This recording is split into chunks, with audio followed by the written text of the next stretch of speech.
Premièrement, il faut savoir pourquoi on amorce une démarche zéro déchet. Donc, c'est important parce que ça va nous permettre de persévérer tout au long de notre démarche et que ça puisse continuer dans le temps aussi, sur le plus long terme. Il faut y aller vraiment une étape à la fois. Donc, en fait, comme dans tout processus de changement de comportement, on passe par différentes étapes. Donc, on peut penser à changer des choses qui sont faciles pour nous. Donc, si, par exemple, utiliser une bouteille d'eau réutilisable, c'est facile, on va y aller avec ça.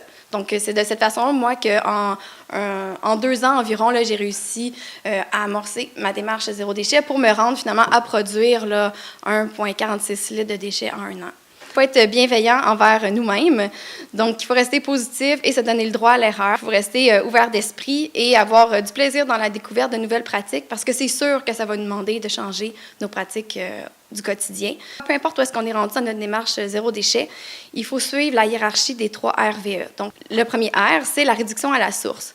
Donc, ça veut dire repenser nos besoins. Donc, il faut toujours se poser la question, est-ce que j'en ai vraiment besoin? Donc, si la réponse est non, bon, bien voilà, peut-être que ça ne vaut pas la peine de l'acheter. On réduit la consommation et on réduit par le fait même la production de déchets.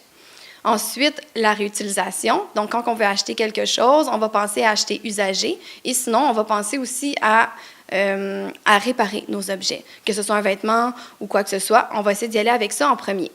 Ensuite, on va recycler. Qu'est-ce qu'on ne peut pas réparer? Donc, il faut acheter nos matières en fonction de est-ce que ça va être recyclable à la fin. Et en dernier lieu, on va composter. Alors, pour donner quelques exemples de mon expérience personnelle, donc ici à Sherbrooke, au lieu d'aller dans un supermarché et à la pharmacie traditionnelle, je vais au silo et à l'écolo-boutique.